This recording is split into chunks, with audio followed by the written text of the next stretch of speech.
Right. So although the talk is treatment pathways for those with suicide risk, uh, it's basically for me it's a discussion of what are the ways in which people who presented with suicide risk have come to us. What we're primarily going to be looking at: why did we embark on this journey? How did this journey go ahead? What were the learnings that we really had from this? And what is the way forward that we feel as it is? The way I'll be doing it is I have a very skeletal presentation of just 10, 11 slides, but on each slide I'll discuss a lot in detail. Jessica and I will also be discussing three cases which have been anonymized and all the details removed, but they are based on real life situations that we've been undergoing to get a sense of the kind of patients who come to us and how we've been working with them and how it's still a work in progress. Right? So question really is why. I want to talk a bit from the perspective of me as a person and as well as the institution as well as the department. Right? Okay. So from the institutional perspective, uh, the fundamental ethos of St. John's is to serve the underserved and to reach the unreached. And as Soumya has pointed out, when you talk about people who are at risk of suicide or people who have attempted suicide and consequently are at future risk, there isn't a lot of respect given to them. It's so easy to make a case for a service for cancer or even tuberculosis. To make a case for suicide, it's that much difficult. I think only substance use disorders probably have it worse because there's always a judgment that this individual wanted to take their life. Paradoxically, the fact that St. John's is a Catholic missionary hospital helped because life is sacred according to the Catholic principles. And that's when we approached the institution was completely on board with going ahead with the service. Of course, as an institution, because they had at that point of time Medical Council of India obligations and now NMC obligations, they were very clear that we had to make sure that the service would pay for itself. They were not looking at a profit. They were just looking at a service paying for itself. And I'll go about how went about setting it. Department perspective, we're very fortunate that St. John's is one of the departments which is set. It's a psychiatry department that's set bang in the middle of the hospital. So it's not like the psychiatry patients are pushed aside somewhere else. The ward is situated bang in between. From the time of Dr. A.C. Subramaniam to Dr. Prakash Appaya to Dr. Srinivasan, all of them have believed that psychiatry is a broad specialty and psychiatric patients are similar to patients like pediatrics or internal medicine, and they deserve the same amount of care. So, what happened is from the department perspective, they were looking at a lot of consultation liaising with other departments, and suicide was turning out to be a little bit issue because I'll come to it. A lot of people would attempt suicide, they would come to St. John's referred from other places because of the medical issues, and simultaneously psychiatry and medicine would be working on it. So to just kind of facilitate this was another very practical consideration that came about it. For me as a person, one of the reasons I actually took up psychiatry was I wasn't very keen on working with a specialty that dealt with a lot of death. Like if you look at emergency medicine or you look at intensive care or you look at internal medicine, or if you're looking at super specializing in oncology, you have to make peace with the fact that a lot of people are probably going to die on your watch and you have to handle it. That's not really an expectation that was there in psychiatry. But it was a very rude awakening for me when, in my third year of residency, one of my first patients with schizophrenia whom I saw and who had achieved remission and was absolutely all right, took their lives during when they were in remission. And it was paradoxically they were in remission, they had gained a lot of weight, people around them had started gossiping about weight gain, and that led the person to impulsively take their life, and they lost their life. And it was for me a big sense of shock that you become all right from a major psychiatric disorder and then you die because of factors that led to you becoming all right, because it was the drug that made her gain weight. And that's when I realized that, if you are in medicine, you can't really escape death. And in psychiatry, death comes in the form of people who are at risk of harming themselves. And as pointed out, the worrying thing is that this is a risk that is across all age groups. If you look at cardiovascular mortality, it's more around 35, 40, 45, right? If you look at malignancies, it's again more in the older age group. If you look at infants, neonatologists, neonatology, kids, you're looking at you're looking at communicable diseases like diarrhea below 1 year.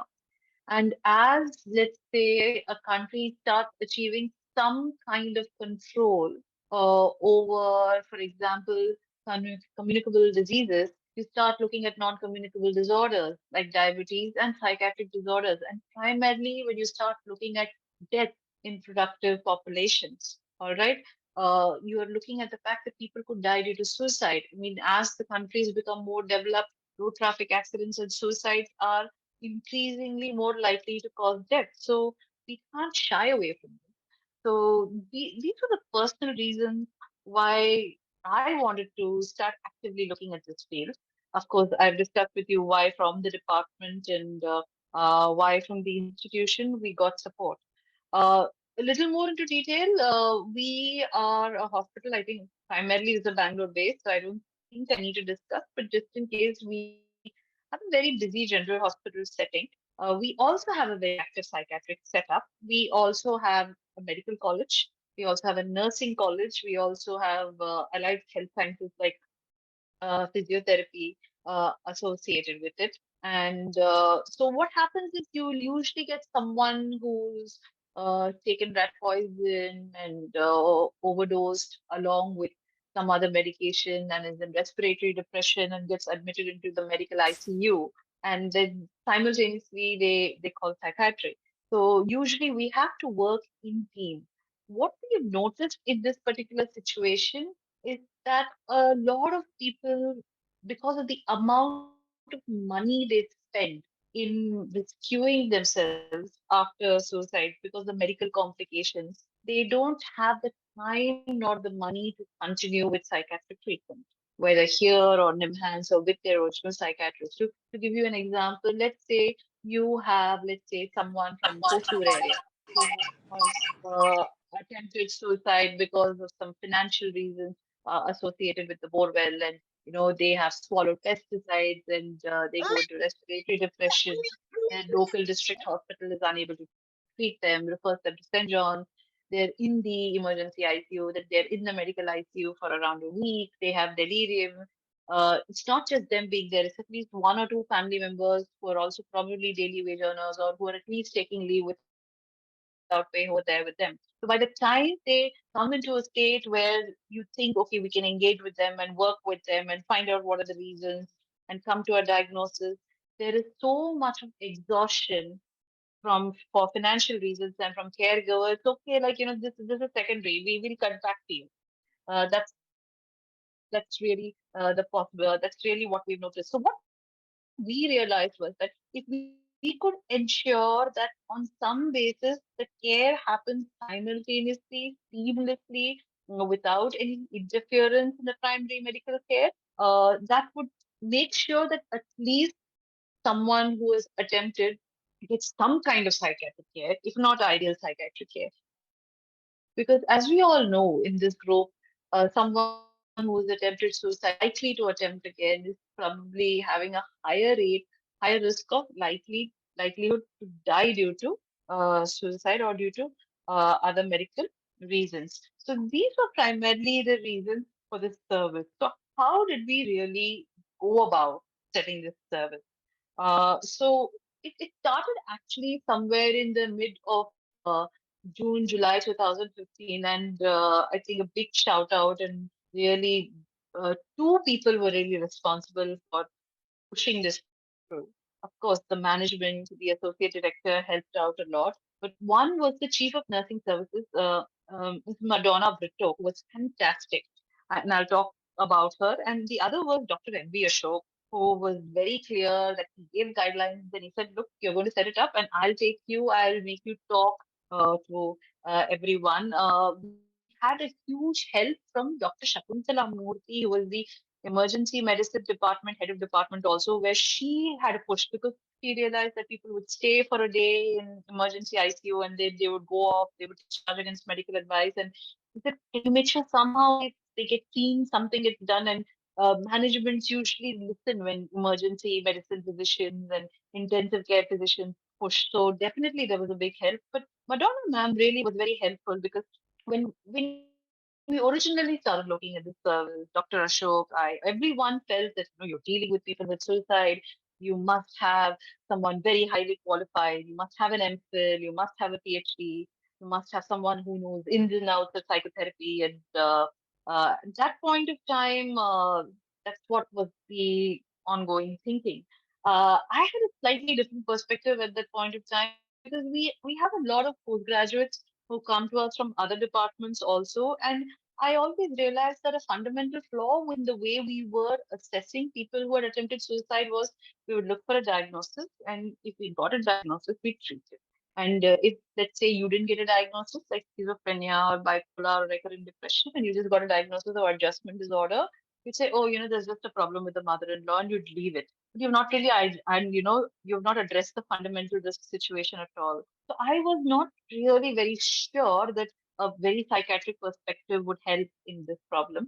At the same time, there is really a shortage of getting specialist mental health professionals like MPhil and post to come to this because the management was very clear that they were not willing to give too many people for this because there was no NMC mandate, there was no Medical Council of India mandate. We want to help people, but figure out how to do it in the optimal finale.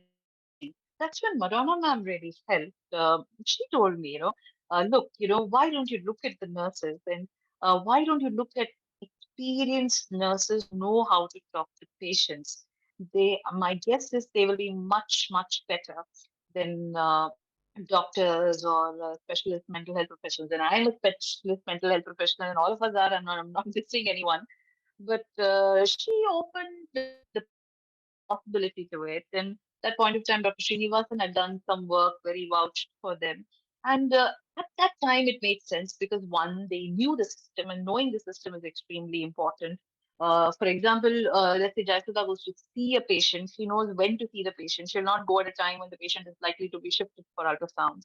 Or she knows when not to go when visitors are coming in. That's probably not a good time. If the patient's bed suddenly gets shifted, she's in much better shape in location innovation because she knows how the system works. So one, they know the system.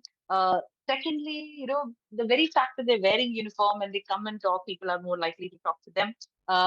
And one important point that I wanted, and Madonna ma'am was also very clear, was that get someone who wants to do this job. So who's ready for counseling, who's ready for talking to people, who's ready to talk to people who are very angry. And I was very fortunate that Jayasudha came in. I did have some requirements in terms of they should know Kannada and they should know at least one other South Indian language. Luckily for me, Jayasudha knows, I think, everything. She knows Telugu, Malayalam, Kannada, everything, and she knows even Hindi. I think she also came in with some trepidation. The only reason at that point of time for joining in was that she would not get night's duty. So that was really, I think, her major incentive. This service was 9 to 5:30, so she wouldn't get night duties. And I remember she and I having a discussion. She was very worried she'd lose her quarters because quarters was being given only to people who were doing night duties. And again, we had to go and check with Madonna ma'am, and Madonna ma'am saying, no, you're not losing your quarters.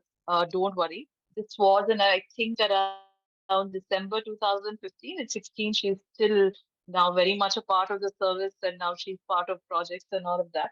But the way we went about it was then I made her sit with me.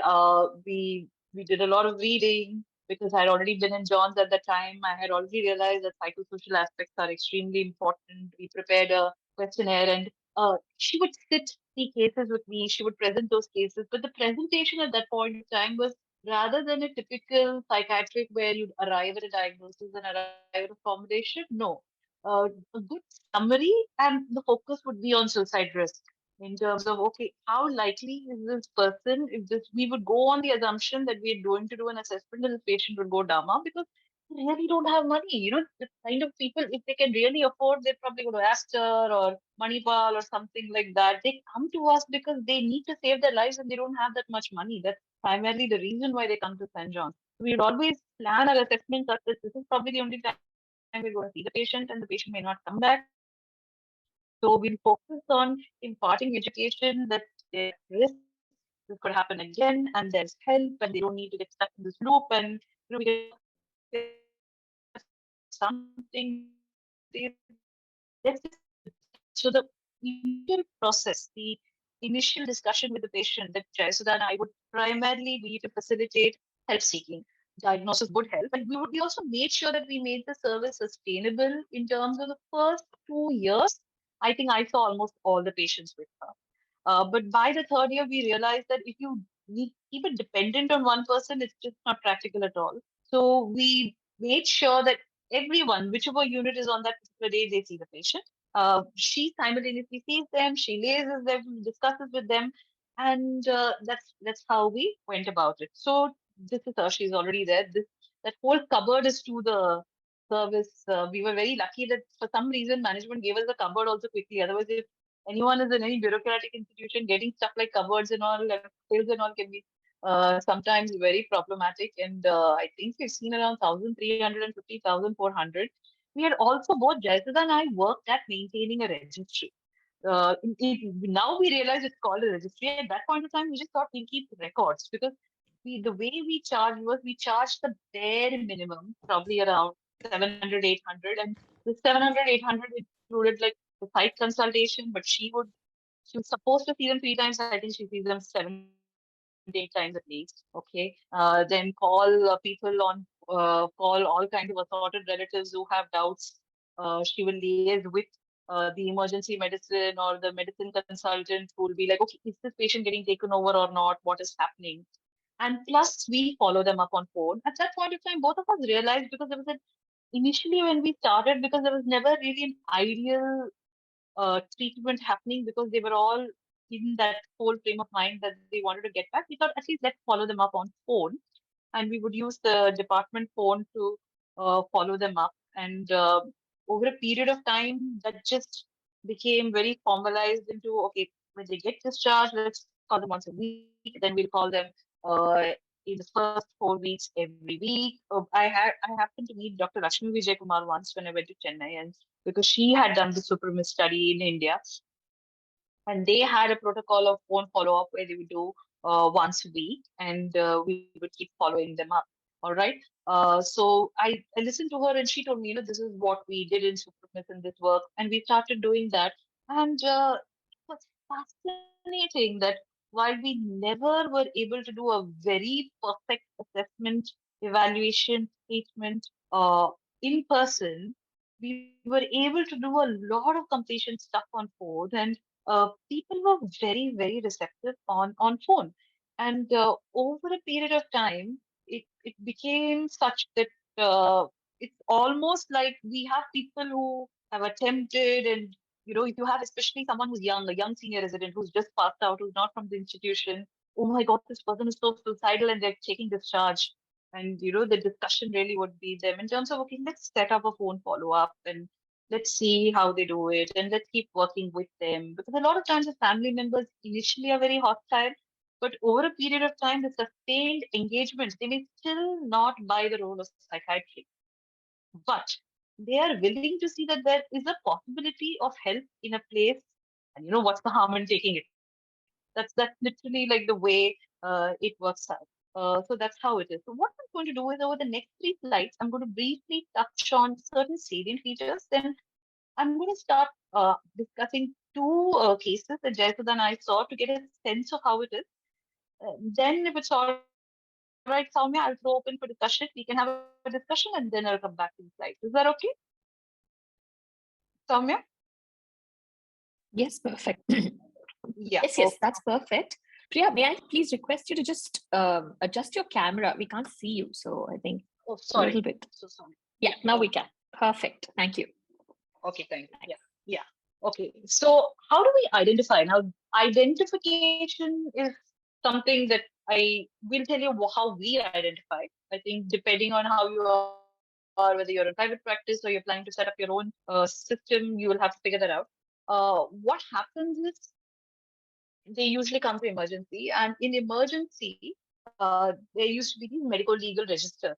And at that point of time, because for some time attempted suicide was treated as a criminal offense, it had to be entered in the medical legal register.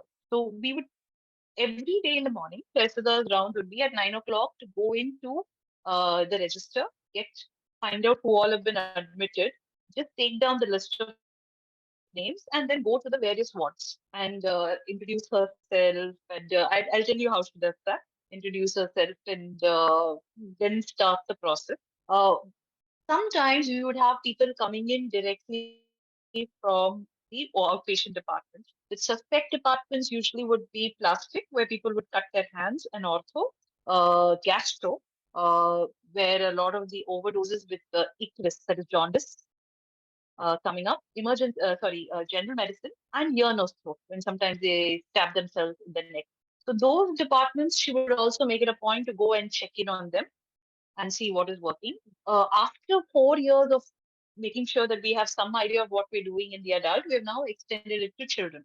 So we are also starting to go to the pediatric emergency, where we make a list, and she goes in and she checks in them. This is in identification. Now, what is happening in St. John's is that the person invariably is not coming in for psychiatric help. If you notice, that's why it's an assertive service. We're not waiting them to come to psychiatry for help.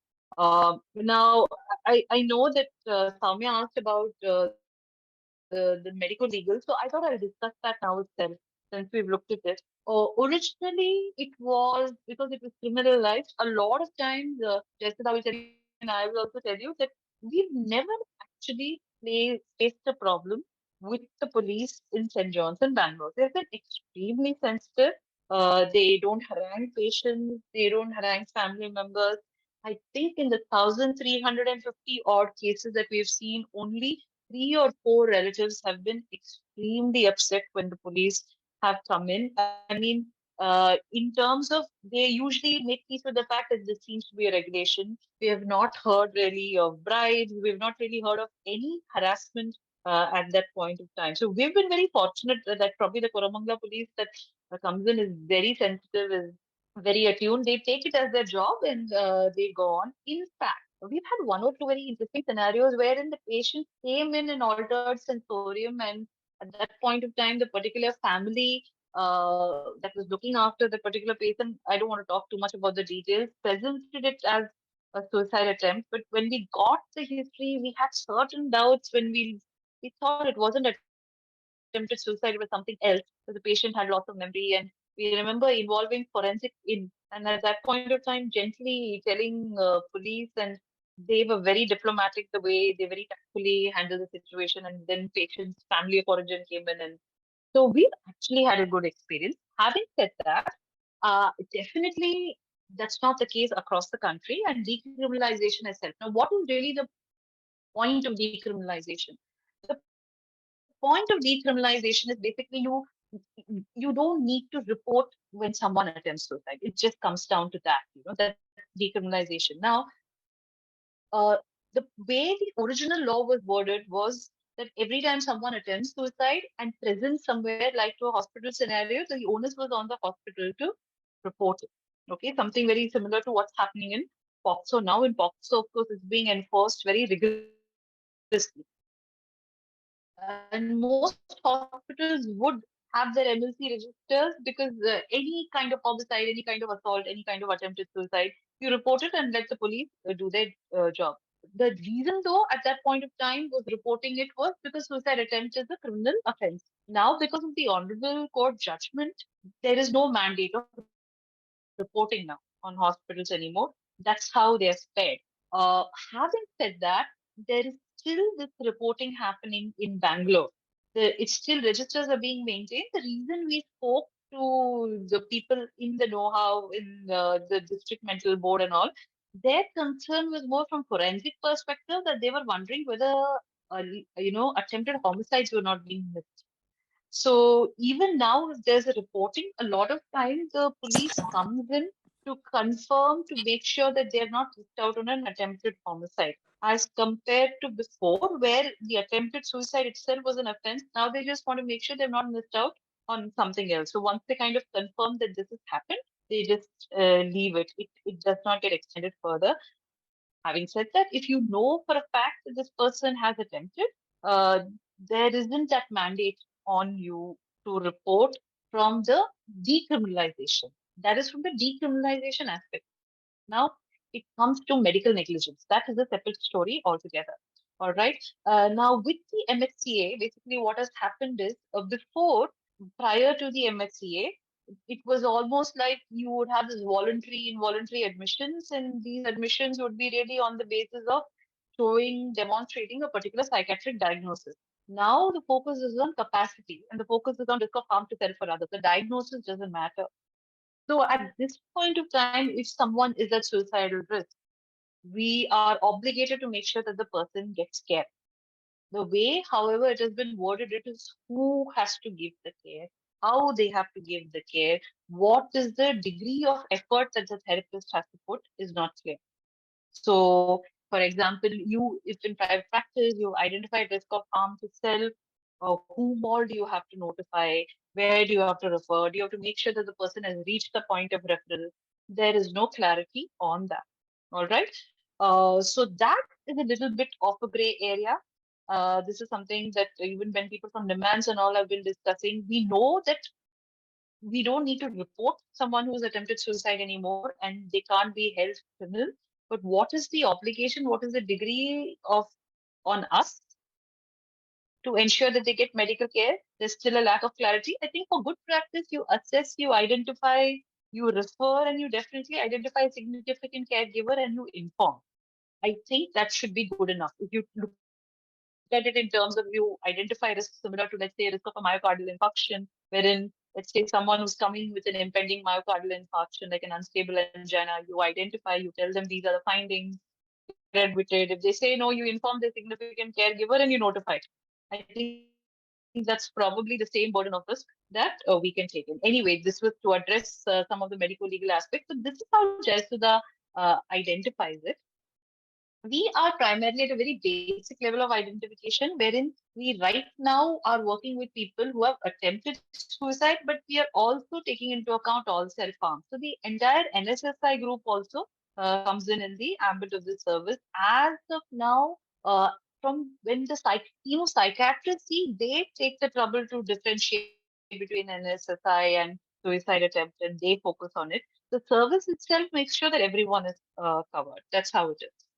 In terms of evaluation, okay, see, I'm going to focus on the evaluation that we realize makes a big difference for us. One is definitely the demographic risk factors. We are concerned when we have an elderly person living by themselves. We are concerned that when we have a young kid in the hostel by themselves. We are concerned when it's a married homemaker who is experiencing interpersonal violence, who has poor contact with the family of origin. So for us, demographic risk factors do matter. We will discuss. There is a profile that we've identified. Uh, on it really depends upon age groups. So, for example, if you're looking at younger age groups, hostel availability to substances, presence of substance use, someone who generally tends to be impulsive would be a risk factor. If you're looking somewhere from 20 to 40, we're looking at someone staying alone in a PG with a recent breakup, substance use, depression, which is not getting better, a long holiday coming up. We are seeing a pattern where we're seeing more attempts, more admissions on Sunday, more admissions on Monday, with weekends being lonely. For the homemakers, we paradoxically are seeing when the children are growing up, when they're left alone, when there's a lot of interpersonal violence, when they don't have access to finances, women, that is a population, then things like they don't have their own phone. That's something that's at risk for them, especially not good ties with family of origin. Elderly in men when they are retired, when there isn't much to do, when they're by themselves, when they're having chronic pain, chronic constipation, diabetic, neuropathic, that's at risk. So the risk factors are becoming very stratified, really, depending on the profile. Vulnerable personality traits in adolescence, impulsivity, definitely impulsivity. in terms of they may not really want to die, but when they decide they want to die, they go ahead and act on it within half an hour. And that's really the concern that we're looking at. That's actually been borne by other data from Vikas Menon from Pondicherry. His work, he has already discussed that. In older people, elderly, I'm going to the extremes, the lack of a purpose. We have realized that if they're working and they're looking after their grandchildren and all, it's probably a better bet. Or they're going for their satsangs or whatever the religious thing. There has to be a routine. There has to be a point to it. That's not there. There's an issue. Of course, pre-existing psychiatric disorder, treated, untreated, not becoming better, things like not getting their psychiatrist's opinion. I will always put substance use separately. Really, alcohol. The number of people in our service who have needed to drink alcohol to take that step to end their lives, or they attempt only when they are consuming substances. Again, support system. One of the things about suicide that we have to accept is just the pure pharmacological, psychiatric perspective will not work. When the support systems are good, even if they attempt, rescue is much more likely. You are looking at rescue. And that is very necessary. Who's their roommate? Or who's the person with them? That I remember we admitted a particular person when they suffered sexual assault only because the sexual assault was done by the person who was primarily looking after them. The person was actually absolutely all right. They came into the emergency. There was no suicide risk. They registered the complaint in police and then they came for evaluation. The only reason for admitting was to make sure that there was a support system to which they could go to because it happened at their home. It happened from a person who was looking after them. So access to lethal means of suicide. See, this is something that we are seeing here that the large percentage for us are people with prescription drug overdose. For example, if you have one partner with diabetes, uh, the patient would be the partner of that person, and the patient would have, locked themselves in the bathroom and injected themselves with insulin. All right. So access to lethal means. So when you are evaluating, it's how many sick people are there in your family, how many months supply do they have, what is really the, securing of the cabinet guarded people. And when I'm talking of guarded people, not in psychiatric terms, in terms of poor rapport, it's so much easier when they cry to you and they tell you everything. And while they may take more time, it's that easier as compared to someone who's just sitting sullen and not opening. Of course, in suicidal behaviors, repeat attempt, we know it. So, that goes without saying when they express suicide ideation, even if it is attention seeking, I think we should take it seriously and I think we should follow up with them. Let them get that validation, right? There's no harm in that if it prevents an attempt. And as pointed out, reasons for living, they are definitely something is very important. With taking that into account, I want Jayasudha to come in. Jayasudha, are you there? Can you unmute yourself? So, Jessica, maybe we can. I'm going to tell about a particular girl, X, okay?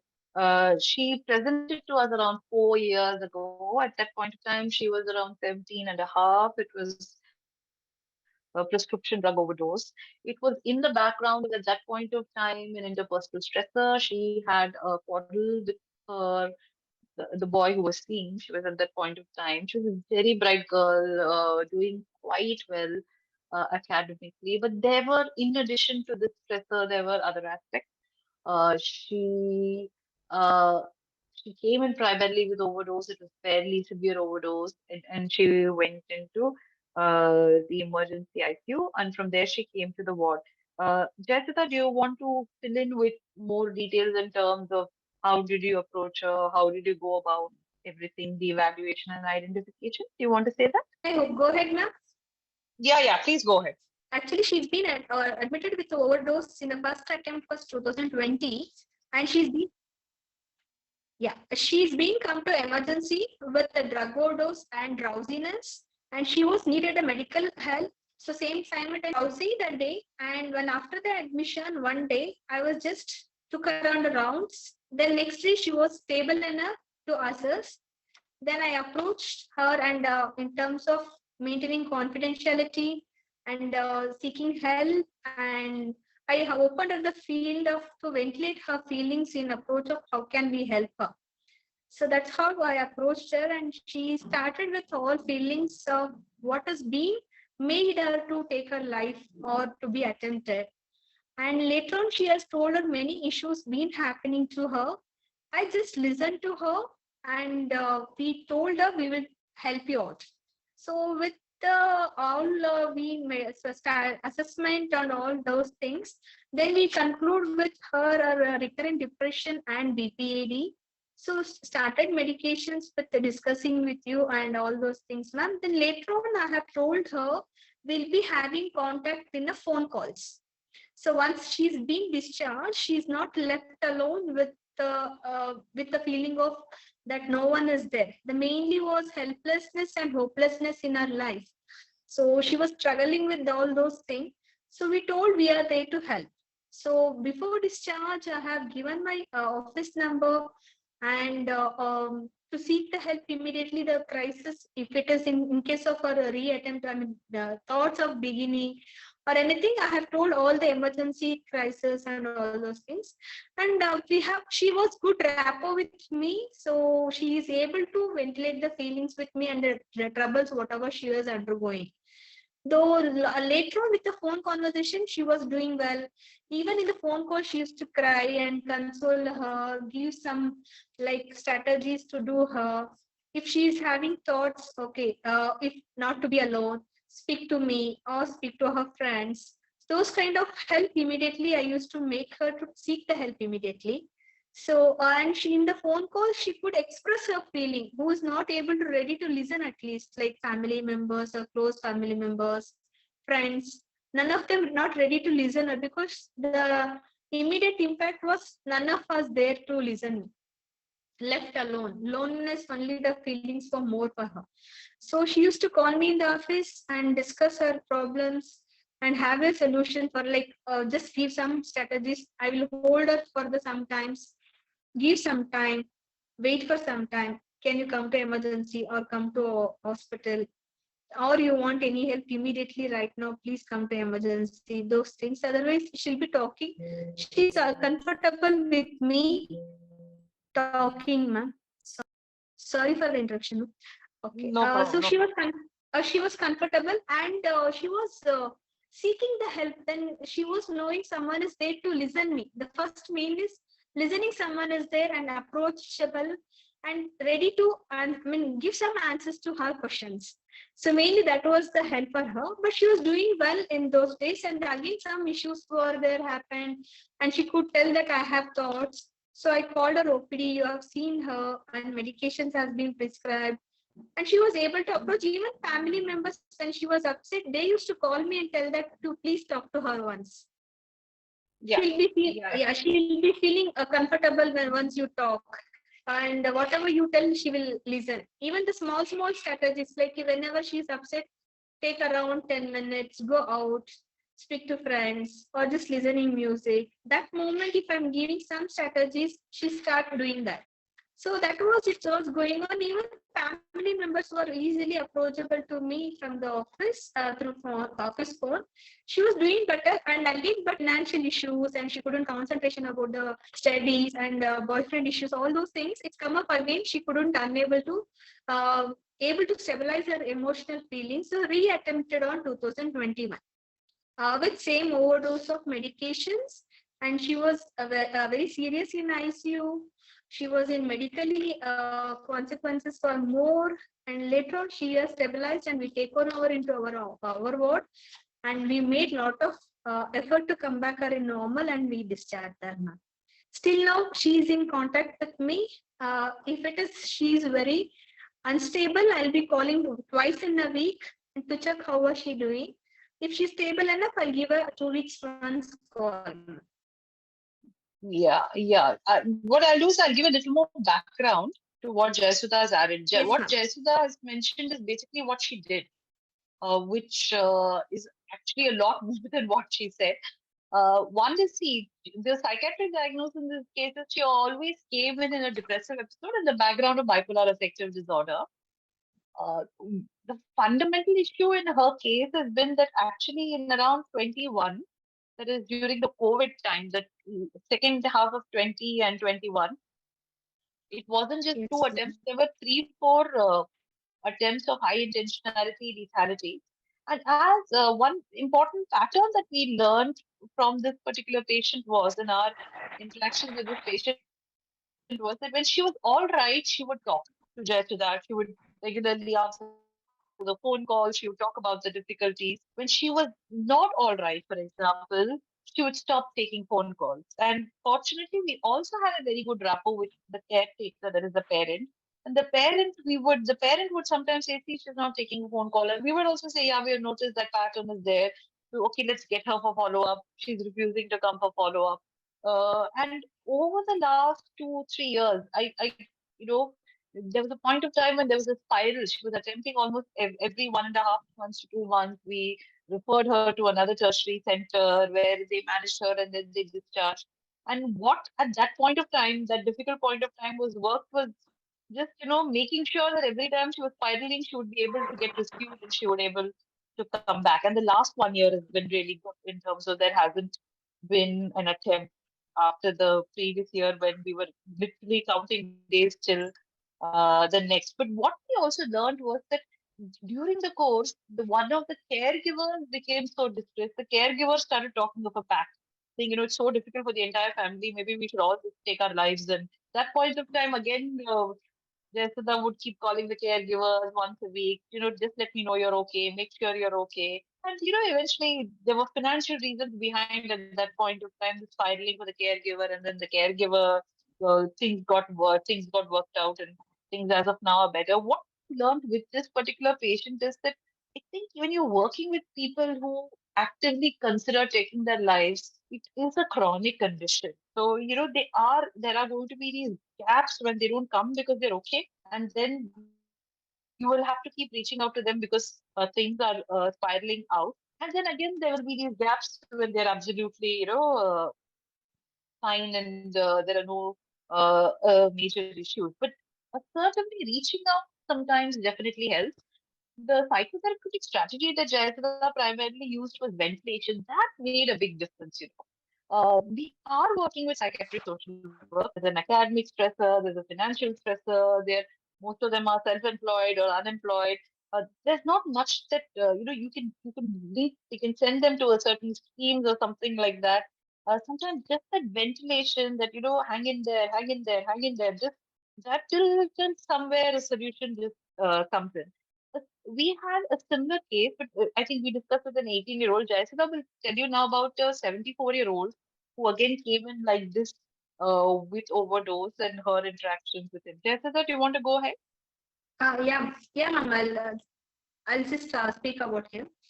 Yeah, ex-man, actually 70 years, he's been admitted with the overdose, and I interviewed him male medicine IQ with lot of drowsiness, and he was very hesitant to talk to me initially, ma'am. The first day when I went to for rounds, he was telling, no, it's by mistakenly I have taken a medication, nothing as such, I have harmed himself. So then I gave no problem. I'll come tomorrow, sir. You can talk to me. I introduced myself. Then I told there is a help for you. You can, if you're not able to talk to me, I can access one more doctors or one more person. You can speak to her. Then I had offered him, like, you can seek the help. So first day, second day did not work because he was elderly person, does not want to share anything about him, why he has been attempted, and he does not wanted anything. He was initially very guarded about it, ma'am. Later on, the first day, second day, third day, still I was keep going on. Then he told, why are you visiting me daily? Then I told, no, sir, we are worried about you and we would like to have an interview. We maintain very confidentiality. Don't worry. We'll help you out in this way, like that. When I start approaching and I given examples of many patients and all this, then he started crying off and he's telling how I will tell you, like you're like my daughter, how I'll express the feelings with you. Then I told, sir, we have seen many cases. You can go ahead. We can try. We will definitely will help you out with this to come out from this thing. So after the assessment and all those things, he also was in high intentionality and high lethality of the attempts, and he was also in depressive episodes where he doesn't wanted to bring out and get a treatment in psychiatry. And his family doctors knows about it, and they were given a sleeping pill that he knows about it. That only he took overdose. So later on, he had a lot of issues of like the main reason was he was 70 years, he's unemployment, and he's well settled, but still he doesn't want to take the help from their daughters. So like the daughters used to book online medications for his regular medication like diabetic, hypertension medicines, all those things. But the daughter was usually sent, they used to be stay outside because of the work and COVID time. And only the husband and wife was there at home. So wife will be always busy with in household work, and he was left alone. He couldn't go out. He couldn't speak to anyone. Because of he was in depression. He couldn't seek anybody's help. He was always in dark room and always not taking pills properly, not going for anything. So he's telling, for what reason should I leave? Because I'm aged. I don't want to go and lean with or ask something help from my daughters, and they're already helping. So all was there, and he couldn't express that I'm going through this pain. So later on, he has come all this pain, and we told that there is a depression.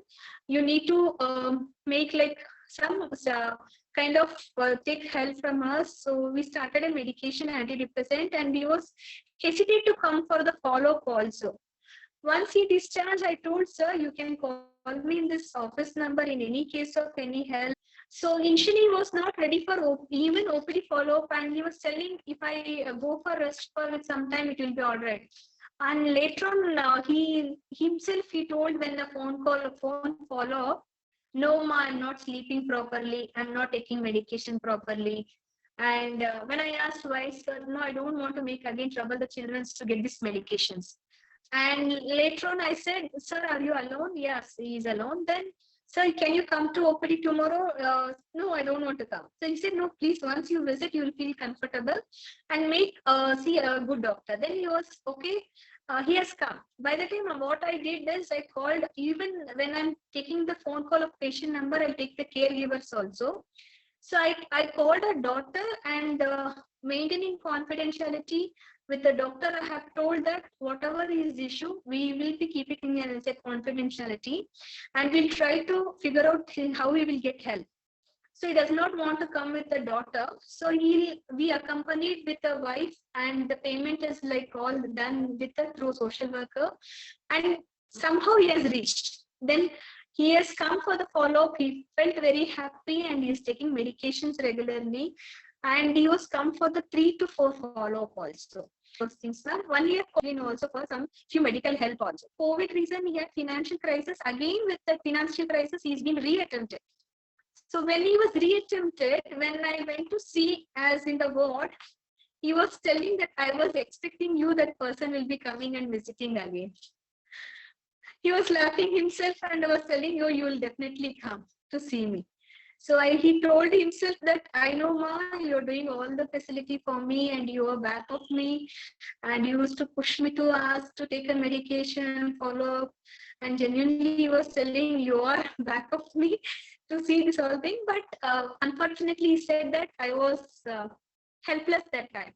When he was reattempt, he was helpless that time because of, I think so, a lot of lakhs he has lapsed and isn't wanted to inform the daughters. That was the reasons his second attempt.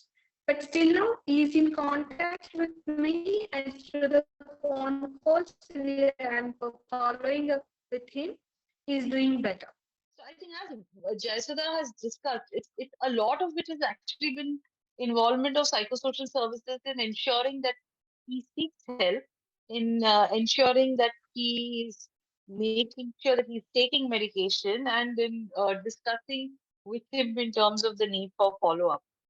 So, the primary strategies that we've used, if you look at both these two cases, are that we ensure engagement, and through engagement, when there is a crisis, we are able to hopefully identify it or make sure that there's help given.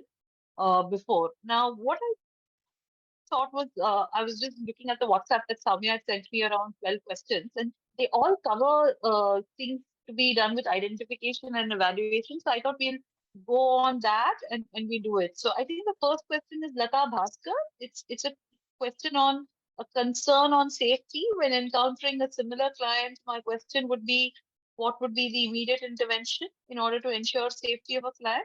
I think it's a great question, because this is something a lot of books don't talk about. They always say, refer.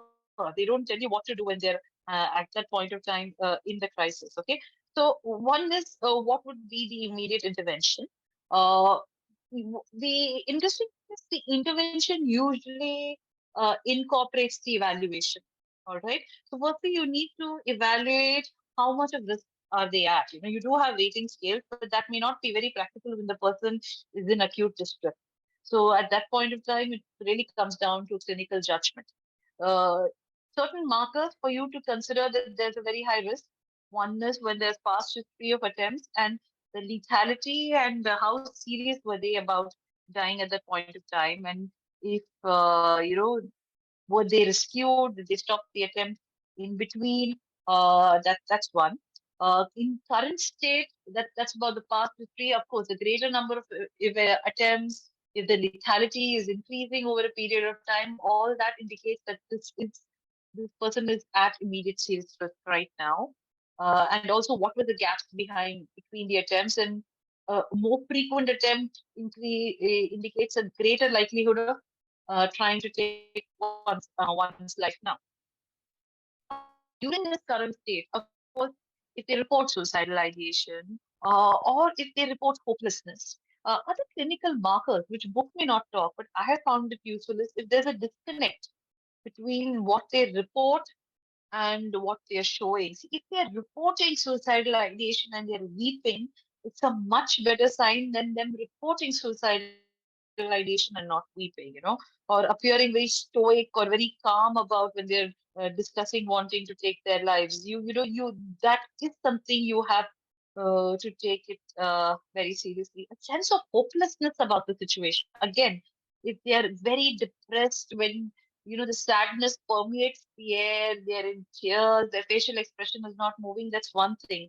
But if they're calmly hopeless, say, nothing is going to become better, and they're absolutely calm about it, that is definitely something that you need to keep in mind, and you need to initiate urgent action. If this is someone who you've been seeing for a long time, and I think this is something we all know, but worthwhile reiterating. Someone you've been seeing for a long time, quite low, and suddenly they appear noticeably calmer with nothing having changed in the situation, and they've come with a box of sweets to thank you or something like that, big red flag. Take it very seriously. It looks like they've made a decision about ending their life. A kind, distressed, angry patient is actually a relief. There is something that you can do at that point of time, really. Now, the question is, what do you do during that point of time? As I said, look for their facial expressions, look for their affect, look for the emotions. Absence of emotions does not mean absence of risk. If anything, it could mean a greater risk. All right, look for whether they have expressed plans, how are they making sure they are not going to get rescued. Look also for what is holding them back from doing it. If it's clear that the child is there, this one is there, if there are certain very time dependent things that might actually buy you time, like if someone actually says that no, my kids' exams are there, and then I will drop them at the grandparents' place, and at least you have that much time, and there's something you can do from a pharmacological intervention, psychological intervention. So also look at things that could delay or that could actually prevent. And now, what is it that you need to do at that point in time? One is, I think we need to be very clear.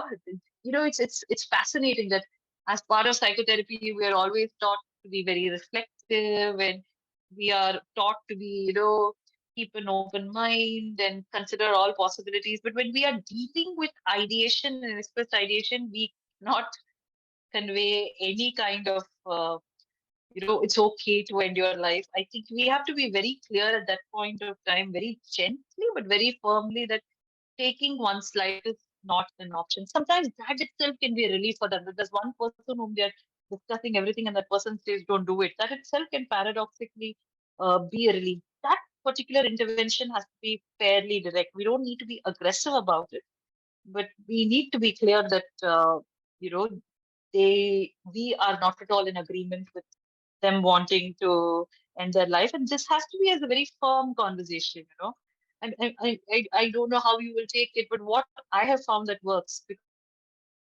these are discussions that we have with clients who talk about ending their lives really, is that, look, this is a possibility that I would not advise and I would strongly recommend. And I will work with you to ensure that this doesn't happen. Now, let's see, how do we make it? How do we work on it? We cannot, we convey that we are empathetic to their distress. We convey that there's nothing wrong in the way they feel how they are, but we convey clearly that that option is untenable. That option is not there. So I think that is something that we need to work on, and it's not as difficult as it looks like. The first 7, 8 patients was extremely anxiety provoking, but what I realized was that we can do our best. Beyond that, we really don't know what's going to happen. And that's how cardiologists also feel. That's how emergency medicine people also feel when they're doing at that point of time the intubation, an emergency medicine person, or when a cardiologist is at that point of time doing the emergency angioplasty, there is a risk of their procedure itself causing a trauma, no doubt about it. But their procedure that they're doing there at that point of time is life saving, right? So we need to be very clear when we work with people who attempt suicide, and we are therapists. We know the value of words. We know what we say can sometimes have an impact, and that can create a big sense of anxiety within us.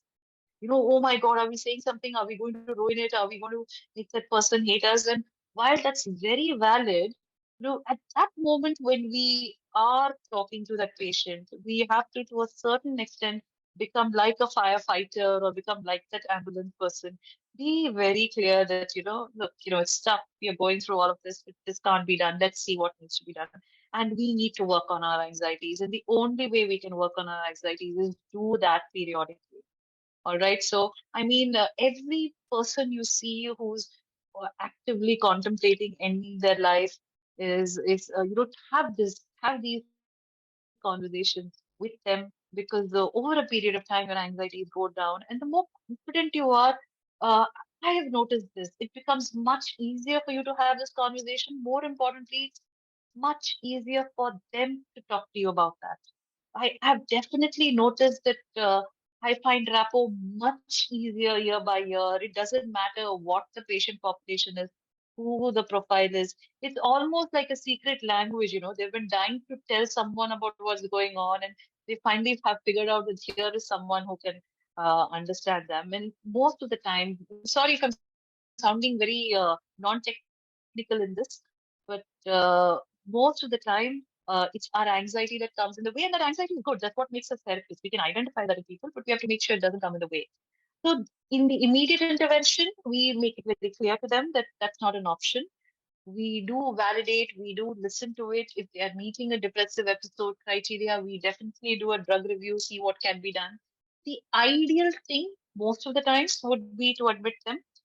It doesn't always work out for a variety of reasons.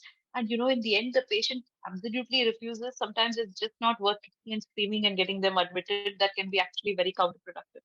So, in such a scenario, ensure that there's a caregiver who need not necessarily be the most supportive one, but who can be depended upon, making sure that they're able to bring the patient with them for health checkups. They can be trusted to give the medicine, to keep an eye on the patient, to make sure that the patient doesn't harm themselves. Uh, Ideally, not a very toxic caregiver, but sometimes you have a toxic relationship and that person is only the caregiver. So it would be great if that's not the person, but sometimes we have to work in such situations. So try to identify a good caregiver, someone who ideally will be very supportive, but if not so very supportive, will at least not be a hindrance. And ensure very frequent follow-ups. Now, let's say if your practice is the kind which is not conducive for it, then I think as Soumya and all have done, link to someone closer to whom you can refer for more acute care, where as I said, the care that works primarily in ventilation a lot of times, they are just, they are being heard out, all right? And and they're more frequently being seen, so that during that moments of dark despair, they're not alone. As Jessica pointed out, loneliness is increasingly being considered as a major risk factor, really. So that, there's someone there, at least if nothing, out of respect for that person, because someone is checking in on them, they may not want to end their lives. People are generally so polite, like just out of that respect, they may not want to do that. All right. So immediate intervention, as I said, be very clear, ensure follow up, make sure there's a caregiver. If they are willing for admission, ensure that there's an admission, and ensure that you've removed access to access to lethal means. Please. Yeah. At what point do you know a person is suicidal? I think I've addressed it in the first question itself. So they express suicidal ideation. They have a past history. They've been attempting too often. They're tearful and talking about it. They're talking about it and not tearful. That's even a bigger red flag. Their actions seem to show that they are in the process of ending it, just being guarded, just being sullen. All of those are aspects. Okay. Now, third question is, how can we begin conversation with adolescents when we know they have attempted and they're hiding it well? Okay. Um, I handle a lot of the 16, 17, 18-year-old adolescents. I haven't worked much with 12, 13, 14 nowadays. I used to work with before. Now we have a very dedicated child guidance clinic. So I'll tell you in terms of the 16, 17, 18.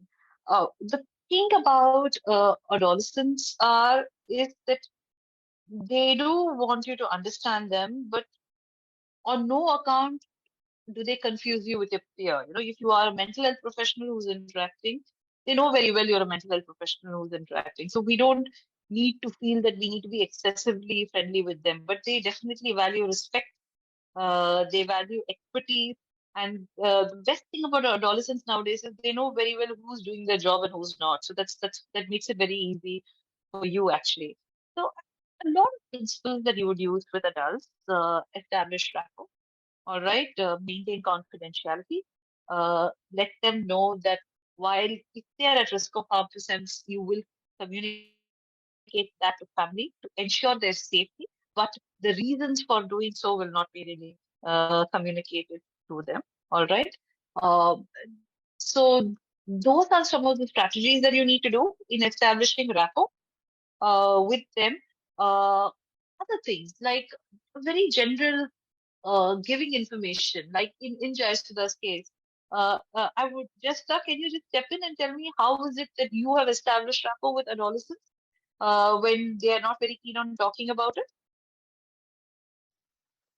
Ma'am, I'll just offer them that there is a help here. If you're not feeling comfortable right now to speaking about it, you can come to OPD or you can call me in this number. This is my office number.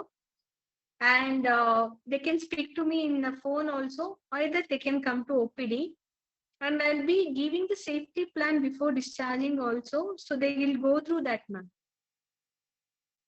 Okay. One thing what we've noticed in adolescents is paradoxically, they've not faced much difficulty in establishing rapport. If you clearly tell them why you come, and maybe it's also because of the setting that we're in. Invariably, if they come to us, they're not well. They have overdosed and they're in altered sensorium. So there is a medical consequence usually of their attempt. So we are able to usually link that medical consequence. We're able to actually let them know. I remember the very interesting case Jayasudha told me of an adolescent. This was in the first year of the service, when at that point of time there was a particularly potent version of rat poison. Thankfully, it's not that potent now. Zinc aluminum phosphide, right? I think that was being sold at that point of time. It's really available, very potent, would not work immediately. Okay. You take it, people would overdose, realize nothing has happened, keep quiet. And then by third day, they would start developing jaundice, and fourth day, they're admitted. And by seventh day, eighth day, they die. That's how it would be. So we saw a rash of some 10, 15 cases like that. And almost all the cases, Jayasudha was able to establish history to the point where, remember, there was a 16-year-old who had gotten admitted in gastro. And the 16-year-old came with sudden sudden markers gone up, ultrasound looking very bad. And by that point in time, the gastroenterologist also was in charge because they had seen these cases with her. They called her and they said, look, I think it's an attempt. Nothing else explains this. It's not hepatitis. It's not anything else. What at that strategy, I remember what worked with Jayasudha was, I think she sat with that kid, that girl, and she said, see, look, we are seeing people like this. Looks like you attempted. We won't tell family. I'll give you some time. Think half an hour, 45 minutes. I'll come back again and talk to you. And then when she came back after 45 minutes, the poor girl was weeping and telling her it was some exam results, and I think she didn't want to tell family, and then nothing happened, so she just kept quiet. So usually with adolescents, I think the break also helps. It doesn't happen in the immediate session. You tell them that this is the case, you give them some time to think, and then when you come back, they're actually so relieved that an adult wants to listen to them and not pass judgment. That's really been our sense with adolescents. Okay, is there any symptoms which can be traced in the person which can alert family members? Yes. If they start increasing their substance use, if they are not sleeping well, if they're very restless, when they're very agitated, they become very sudden withdrawn in case of youngsters, in case of elderly also, when they stop having contact with family. If it's a caregiver who's been with that particular patient for a long time, and like in the case that Jayasudha had described, where the patient is usually always answers the calls and then stops taking calls. Sometimes each particular patient has a personalized signature also really of their suicidal risk. And if you're seeing them over a period of time, you can make that out. It's standard risk factors: lack of sleep, agitation, increase in substance use, withdrawing, starting to talk about suicide. A lot of the presentation similar to the first presenting symptoms, similar to the previous attempt. Suicide tendency, is it biopsychological or because of situations? A combination of all three. It's definitely biological. I would like to stress on that in this group, because this group has a very large number. Majority is primarily therapists from a psychosocial background.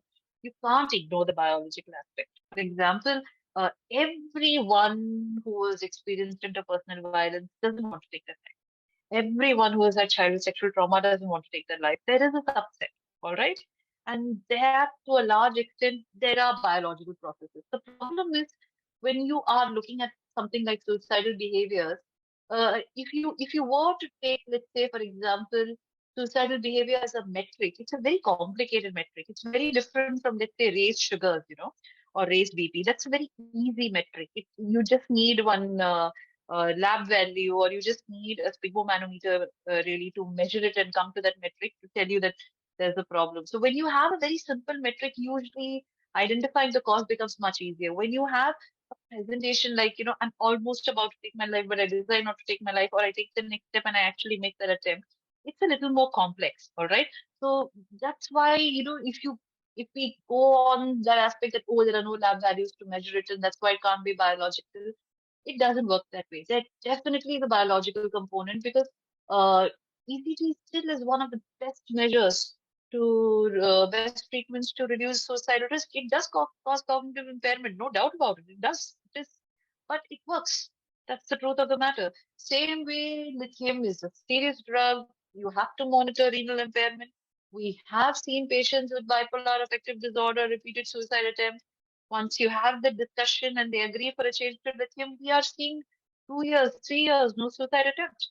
The psychosocial situation remains. So for this group, because it's a very psychosocial minded group, I would say definitely biology is a component, but it's actually all three. For my psychiatrist colleagues, for example, I would always insist you're missing the psychosocial aspect. You're especially missing the social aspect. That's something I would keep telling for my psychiatric colleagues, because while there may be a biological process, the end product in terms of the access to means, that nobody being there for them to talk to, that violence being the tipping factor, all of that contributes to it. So it's all three of them. And I think it's important that we look at all three and we take in all three of them. Okay. Uh, how do you identify if a person is having a thought of suicide? For someone who comes in for the first time, make sure you've established rapport. Make sure that you have given them that you are comfortable discussing with. It's not just them being comfortable with you. It's them being knowing that you are comfortable discussing them. A lot of times, see, in India, still to a certain extent, there's a lot of respect towards a therapist. So, a lot of times patients want to be in the best behavior with their therapist, and they're not really sure discussing suicidal thoughts may be an indication of the best behavior. So you have to show that you're comfortable with this. Once you do that, once you establish a rapport, ask. That's the best thing. Normalize it. Tell it's quite common. Tell a lot of people come and tell it, and this is one of the safe places. As Jessica say, mention that you will maintain confidentiality. Mention that you will not discuss the reasons for that. Okay, but ask. That's the best thing. All right. After asking, if they report that they want to end their lives, what are the means? What has stopped them from doing so? Uh, what counters, plans, and the more elaborate the plans and lesser the counter, the higher the risk. All right. What are some of the suicide prevention strategies which could be shared with caregivers who are near one with suicidal thoughts? I think great question. A lot of times discussion with the caregivers that it's okay for their loved ones to talk to them. Sometimes loved ones just want to tell them and they don't want their caregivers to panic. So even if the caregivers are panicking inside, I think it's very important that the caregivers make sure that they appear calm enough so that the loved ones can discuss it with them. So that definitely is the discussion with the caregiver, that it's important that they present a calm front and they don't let their anxieties get reflected in their interactions when their patient is discussing this. I think sometimes just spending time, it may be doing nothing. For caregivers, spending periodic time with the person, with the patient, standard strategies. November, December has really not been good for depression, not much sunlight. So when there's sunlight, going out, doing things together, but things which involve lesser cognitive work. Not nothing. Everything requires cognitive work, but things like, for example, when there's a, it's not just thinking, but there's an action also, like cooking or cleaning or just sorting out stuff. Definitely, things like that can act as distractions. And those are some of the suicide prevention strategies that can be done. Plus, making sure that the person does not have any access to harmful substances. Definitely keeping things under lock and key are very important. Do take suicidal thoughts in people with schizophrenia seriously. As I said, so many people have schizophrenia, everyone doesn't want to take their life. If it means that, hallucinations, their voice is asking them, if it means a drug change increase, if it means admission for ECTs, if it means even considering options like clozapine, definitely do that.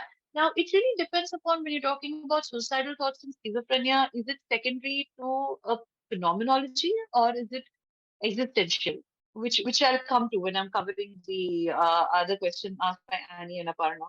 Okay, if it's secondary to hallucinations, delusions, aggressive treatment, pharmacological, ECG, inpatient, take it seriously. Okay, now I'll come to the existential aspect in terms of, let's say, a person with schizophrenia has achieved remission and then says, "What's the point? I have an illness like this. How am I going to live?" Or someone who, I've had 2-3 patients who tell me, but what am I going to do living? There is nothing for me to live, and they will not score on a depression scale, but they will very calmly ask you, and or like in Aparna's case on meds, what is the point really knowing? Okay, now Aparna, as I said, see, you can, if the hopelessness, if the suicidal ideation is along with depression, that means the mood is really low, they're really not deriving pleasure in anything else, then definitely the depression has to be treated aggressive. Change in medicine, inpatient care if needed, ECG or RTMS. Those are all options that definitely need to be looked at. But in addition to that, okay, let's say you are looking at an existential, that the person is otherwise enjoying his TV and going for a walk and still actively wanting to end his life. What, as of now, seems to be helping? I don't know whether it's working, okay, with 3-4 patients whom a colleague of mine and I'm seeing with 2-3 other colleagues is, I think, just engagement, just very. I mean, these 2 patients, they come, they talk about it. We have some 5-10 minutes discussions. They will tell me about how life is not worth living, and you know, the discussion will be from my side in terms of in terms of if you end your life, there's really no coming back is there, a very calm discussion. Sometimes we'll bring religion into it. Sometimes they will discuss their beliefs into it. I think as a therapist, provided you make your intentions, everything upfront, in such situations where your rapport is very good, where you're ensuring professional boundaries are not crossed, you can, to a certain extent, look at other cultural aspects, contributions also to it. The clarity what we need when we are, let's say, working with people who on an existential basis are questioning their need to live, right? Is that we need to work on our anxiety. Okay. And we need to avoid taking on this exaggerated responsibility that we are going to save them. We might end up saving them by constant engagement, but and we must do it, but we can't take on that. We have to do it. We have to be very clear in the heads that we cannot be saviors, because we are hoping to be one that's really going to come in the way of us engaging. We have to meet them on an equal footing. We can't be very paternalistic there. And we have to make sure that we constantly engage and we discuss this upfront and buying time. On one hand, we are discussing existential things, on other things, we're doing very concrete stuff like buying time, but isn't there an anniversary that your mother is there? Doesn't she have to go to the temple 2 months later? Aren't you supposed to go with her? So, and during that point of time, keep calling them. That's what you need to do. I think as I joined in, you were speaking about Linehan also. So yeah, you were maybe talking one about of them Linehan. more, yeah, she talks about very concrete things, like when she's talking with people about who's going to look after your cat. I'm going to tell your relative not to look after your cat. If something happens to you, you are responsible for something happening to your cat. And on one level, you're having this very existential discussion. On another level, you're getting down to very almost appears trivial things. But as I said, we have to be very clear that at that moment we cannot convey to them that we think it's okay for them to end their lives. The very fact that they're having this conversation with us is maybe somewhere they are wanting a second opinion. Otherwise, why would they want to have this conversation if they've completely decided upon it? So Yes. I think that is something that there needs to be a lot of clarity on. Now, coming to really the next question in terms of, I think decriminalization I've discussed, immediate SOS also I have spoken when the concern for safety when encountering. I think I saw in the chat there were some questions, but since I've entered it just now, I have missed that part of the chat. Yeah, I think there's 2 questions in the chat, Priya. So one of them is from Nandini. I think Nandini is here. And the other one's from Smita Fernandez. So Nandini, yes, can you... Soumya, yes, Soumya. Am I audible? You're audible. Could you please put your video on? Yes. Tell us a little bit about you and then ask your question, please. Sure. Okay, I do have some technical issues, so kindly bear with me. Hi, everybody. It's been really an amazing session. A lot of learning happening. I'm Nandini. I'm a practicing counselor. So previously, Priya did address my question on the symptoms, which I had asked. So because I'm a practicing counselor, Priya, the present issue is like, I need to meet somebody from the house of the boy, okay, and they're not showing up at all. And I find all these symptoms which you just mentioned. Okay, so now what do I have to do next is my question to you. And how can I? I think great question. The question is, sorry, Soumya. So I was just going to read her question as well, which is, if the primary caregiver is not showing up to discuss about the suicidal person, what does one do? Okay, is this an adolescent or is this an adult? He is about 21. So okay. Does he have a partner, girlfriend, friend, anyone else? He's been mentioning, but I have not been able to get connected with anybody as such. So he's not giving the numbers. It's like that. Yes, it is like that. He keeps telling that I'm going to get somebody along, and he doesn't.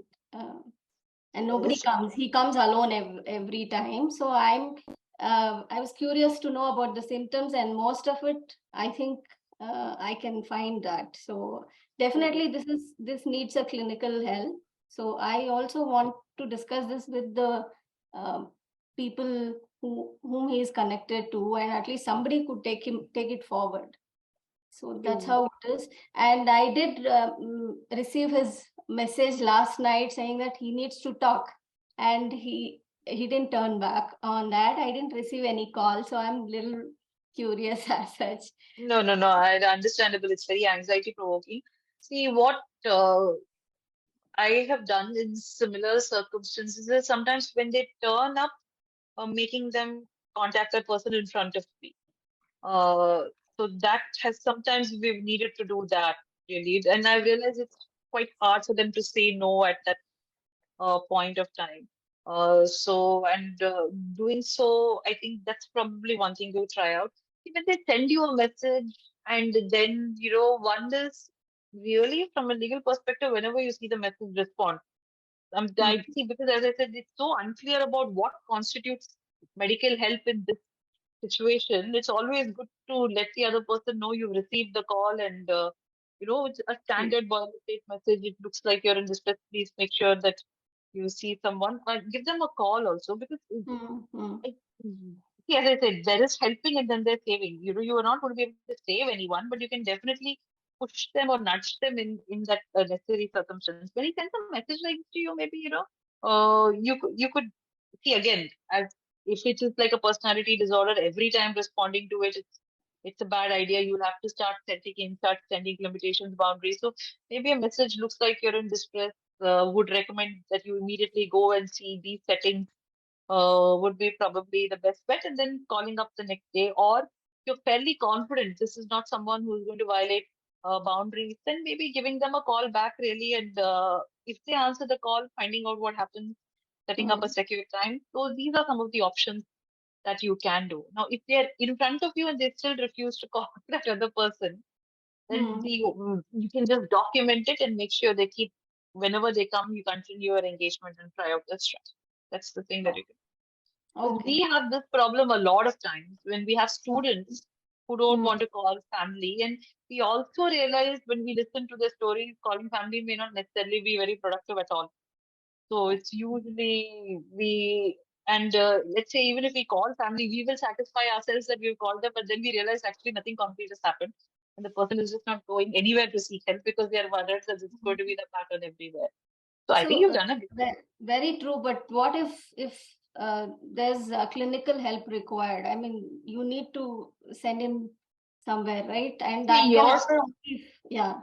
your situation is very similar to I think to a large extent it has helped that because my mother is a family medicine person, and she will routinely see these people with sugars of 384 and BP of 220, 140, not go immediately and only after 5 days, 6 days. So, as much as your head is exploding and you are very concerned about what is happening, you can only do so much. Beyond a point of time, you can't do.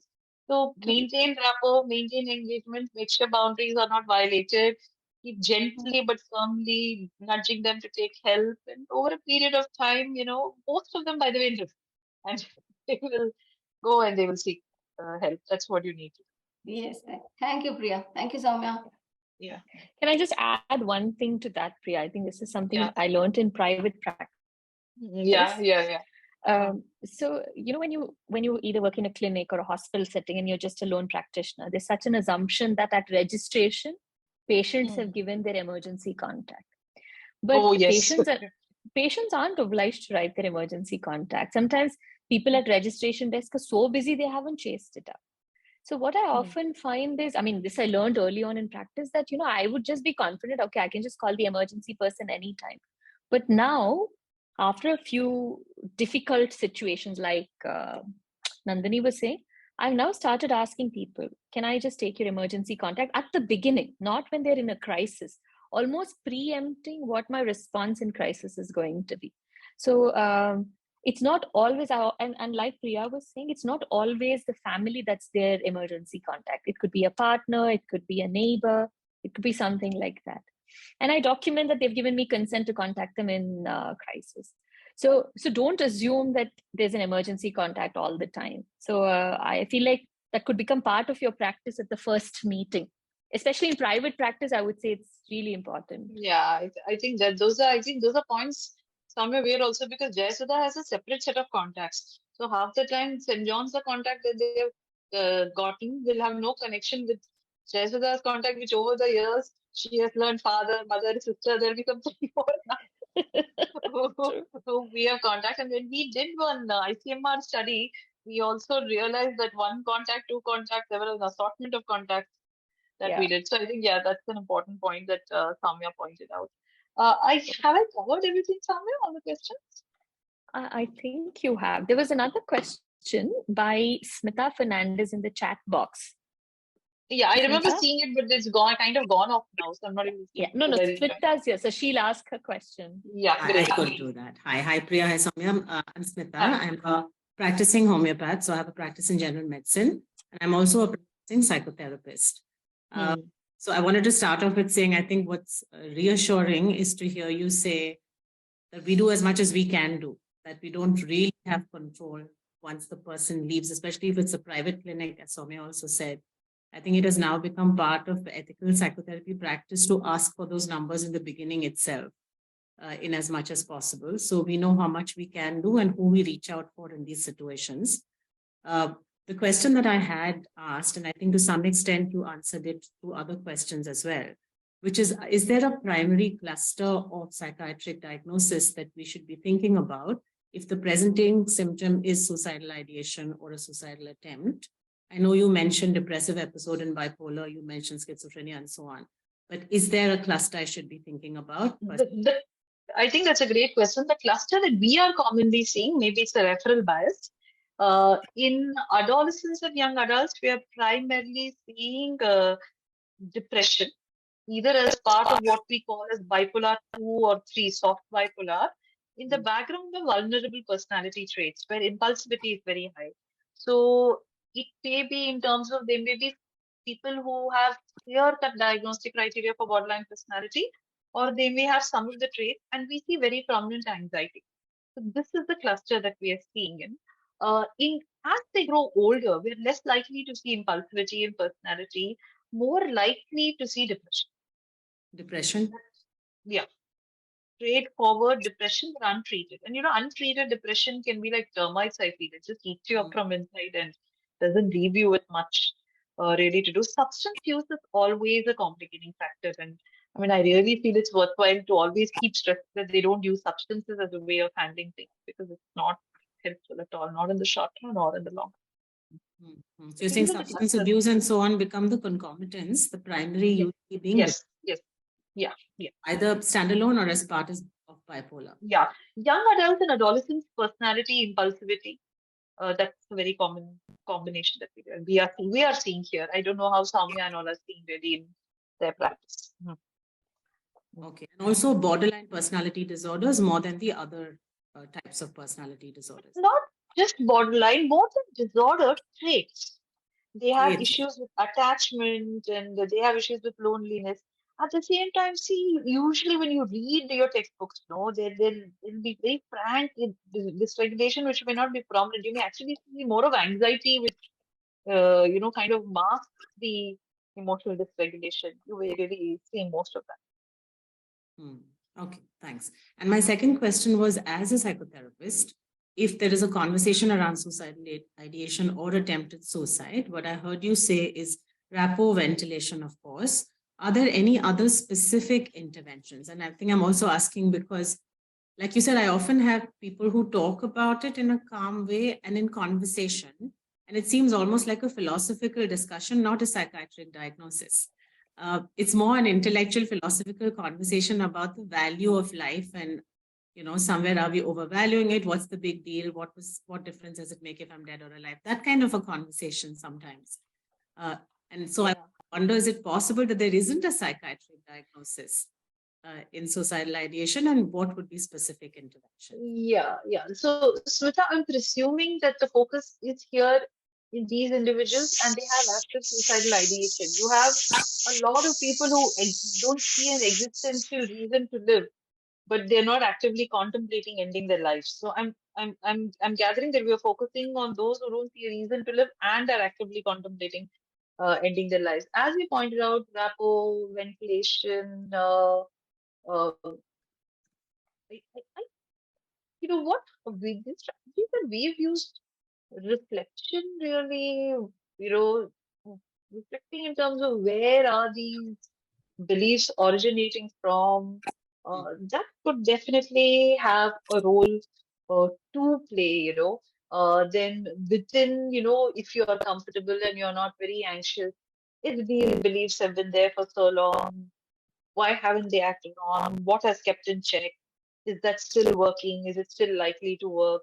If it's not working, what are the reasons? What is making them step back from that, really? Some discussion on that, okay? And simultaneously, as I said, it comes back to very concrete things in terms of you do have these plans, you have planned for an outing now, you have planned for a bill payment. So, going back to that towards the end, rather than leaving it incomplete and open-ended, going back and to a certain extent, in my experience, wrapping it up and not wrapping it up for my sake, to get the sense that it has been wrapped up with them also. Yeah, I'm going to see you next month after doing this. All right. That to a certain extent, I feel may helpful. I think we need to probably look at more research from this because I think due to a variety of legal, ethical reasons, nobody wants to talk about it, and only people who are in this field talk about it. Or you're looking at end of life palliative where there is no connection at all. There is actually end organ damage which is driving. There can be no connection really. But I think we should probably look. We should have more discussions with people who are working with these group of people. Yeah. And probably publish more. That itself would set up guidelines. Right now, actually, it's more everyone is working. But yeah, I think in addition to ventilation and a direct discussion, reflection, probably checking for origin of beliefs and then probably bringing back to the very concrete here and there now and getting a sense that they're going to do that and they're going to continue to be engaged, focusing on maintaining engagement. Thank you. That's useful. In my head, I'm also breaking it up into what is possibly a longer term question that may not be answered immediately. And in the process of looking for that answer, can we have more immediate short term goals that the person can up to and take it, say, a month at a time or a year at a time? Yeah. Make life more purposeful. Yeah. Thank you. Okay. Just to add to that, I think on that same point, you have to also remember supervision. So working, be it in an intellectual, institutional practice or in private practice, managing somebody who's telling you that they are suicidal, however experienced you are, sometimes can throw you off. And you just sometimes feel like, oh, you've seen it all. And then somebody will come and throw something else at you. So having peer supervision is super important when you're seeing somebody with suicidal ideation or attempted suicide. There's nothing wrong with calling somebody and saying, hey, I don't know, I think I've done all of this. Do you think it's okay? Have I missed anything? So I think it's important to have those networks like Priya was saying, so that we are not lone practitioners sitting with that anxiety of, oh, is my patient going to be alive or not tomorrow? The other thing I was just going to say is when people are intellectualizing, that's a defense. And often as clinicians, we tend to get very drawn into that. I think in MBT, there's a specific term, and Ashlesha's not here. She'll tell you that's very similar to intellectualization that they use in MBT.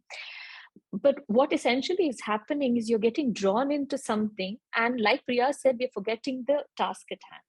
So you're so engaged in answering their existential things that you're forgetting about the day-to-day stuff. So I think you have to remember what Priya was just saying, that sometimes bringing them back and saying, okay, this is there, but we can't really get to the bottom of it. What have you got this week? You've got a bill to pay. You've got to take your dog for a walk. Who's going to do this? Pretend mode. Shivagami, thank you. Thank you so much. So in MBT, they call it pretend mode. And I think it's very similar to intellectualization and psychoanalysis. Sure. Thank you. Cool. Thank you. Thanks, Shivagami. Thank you. So I'm not sharing anymore, but basically to take our work forward, a a lot of what Jayasudha has done in terms of frequent follow-ups, giving simple suggestions, we've incorporated in the form of a telephone-based psychosocial intervention, and preliminary findings seem to be very encouraging. Seems to be effective. So, I mean, even if you're having a practice, you can realistically, even if it picks up, you can realistically look at making sure someone who is interested in working with these people and who's good at handling anxieties and comfortable with languages, you can probably work with training them to handle the calls and, and work on this. And to a certain extent, it'll allay your anxieties about what's going to happen to the person. You may be actually helping them also. That's something I think private practitioners can look at. I don't know whether we have much time, but I just wanted to ask Jayasudha. Jayasudha, you there? 2 minutes? I'm there, ma'am. Yeah. Do you just let them know how has your experience been really with this service? You've been in service for 6 years. And I suspect it's been longer than you thought you're going to be in. So, how has it been for you in terms of learning and in terms of what you've learned from the patient? It's actually really interesting working in this field, ma'am. It's a lot of different cases with their view and why they want to harm themselves. Like that moment they think that impulsively, the plan is different and impulsive is very active, ma'am. They, with a minute, they decide and do it. So that's why I felt with all other client with who has been assessed. I mean, I have been assessed. It's very impulsivity, ma'am. And listening them, we need really patience. Just active listening, just listen to them. That moment when we are listening and making rapport and establishment, that is the first step. I feel it is happy to the patient, because when they do suicide attempt, everyone will scold at home. You have done this, and no one is ready to listen why they have done.